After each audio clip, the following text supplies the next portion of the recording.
Today, let's talk about the most thrilling 10 hours in human history. In just 10 hours, two crazy close disasters almost wiped us out. It went down between 11:15 and 21:15 on October 27, 1962.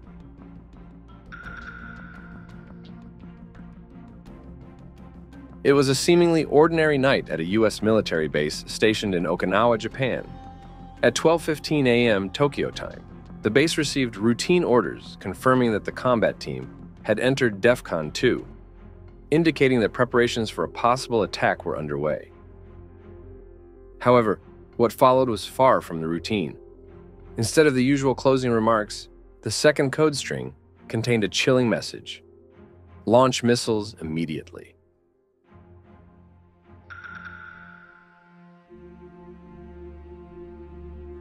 The soldier on duty, John Bordner, received the order and nervously checked the password in his codebook. The decoded instructions were clear: launch the missiles. Bordner's commanding officer, William Baselt, followed the launch procedure, opening the launch bag containing a password and an envelope. He awaited the next command. If it matched the password in the bag, he would open the envelope containing the launch key and target details. The next command arrived. Baselt had to proceed with the launch, but something didn't sit right with him. Why hadn't they received orders to elevate to DEFCON 1 before the launch command? Another launch officer from a different team suggested that perhaps enemy missiles had already been launched, signaling the start of a global nuclear war. In the rush, their commanders might have forgotten to issue the DEFCON 1 order.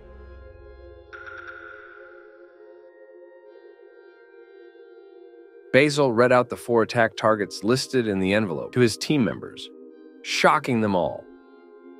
Among the targets, 3 were outside the Soviet Union.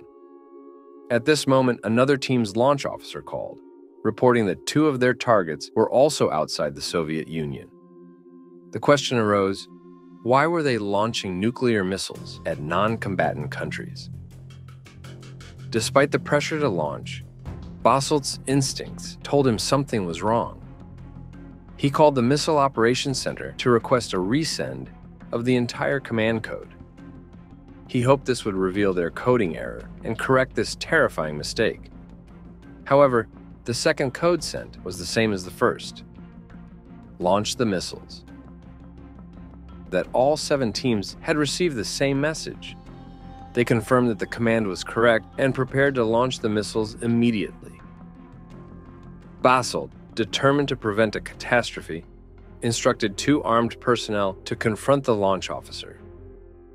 If he dared to launch the missiles, they were to stop him unless they received verbal orders from a higher-ranking officer, or the alert status was raised to DEFCON 1.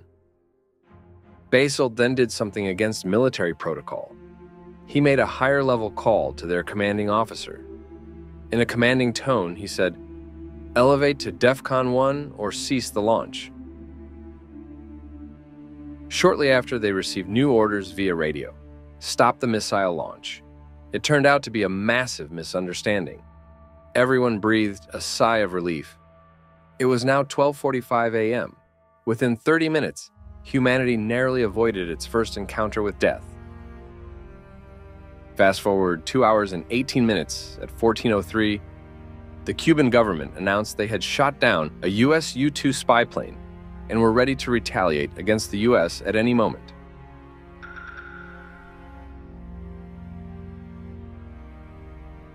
The crisis began in 1961, when the United States placed nuclear missiles in Turkey, putting major Soviet cities like Moscow within striking distance. Not wanting to be outgunned, the Soviet Union decided to retaliate in kind. In a covert operation, they secretly deployed nuclear missiles in Cuba, bringing major U.S. cities like Miami and New York within their range. It was a bold move, a way to even the playing field and assert their power.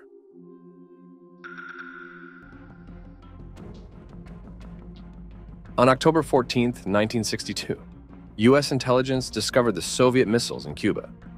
It was a game-changer, and tensions escalated rapidly.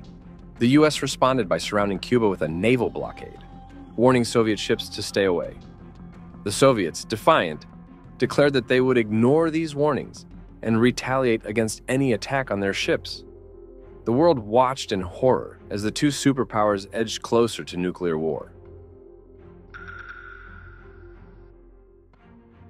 Standoff October 27, 1962, went down in history as Black Saturday.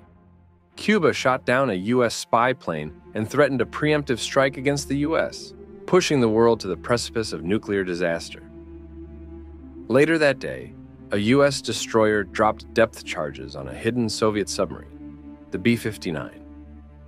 This submarine had been submerged for a week, its crew running out of air and facing impossible choices: stay put and suffocate, surrender or fight. Launching torpedoes meant war. The situation grew even more desperate when the U.S. dropped even stronger depth charges, nearly breaching the submarine's hull. The captain, convinced war had already begun, prepared to launch his nuclear torpedoes.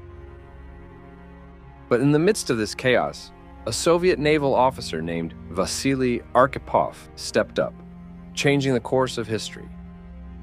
He knew a secret the others didn't. These weren't regular torpedoes. They were nuclear. Launching them would mean global annihilation.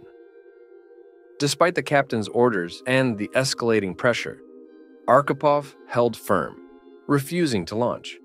He understood the gravity of the situation and knew that initiating a nuclear war would be catastrophic. Thankfully, the U.S. was unaware of the nuclear threat and continued their non-lethal depth charge attacks. With Arkhipov's intervention, cooler heads prevailed. Finally, at 21:15, under the cover of night, B-59 surfaced, signaling surrender. Arkhipov's judgment was proven right. War didn't break out. The U.S. didn't harass them or board their vessel, but watched as they left. War had been averted, but it was a close call. In just 10 hours, the world came dangerously close to nuclear war. And it took the courage and clear thinking of two individuals, one American and one Soviet, to prevent it. The next day, on October 28th, things got even crazier. Out of the blue, the U.S. said they were pulling their missiles out of Turkey, and at the same time, the Soviet Union said they were removing their missiles from Cuba. The Cuban Missile Crisis was over. Historians say it all happened because at 7:45 p.m. on the 27th, the Soviet ambassador and the U.S. president's brother had a secret chat. They hammered out a deal for peace in just half an hour. It's like magic how a short talk could fix years of tension between the superpowers. Reality can be wild, huh? The Cuban Missile Crisis serves as a stark reminder of the importance of understanding and cooperation in a world armed with weapons of unimaginable destructive power.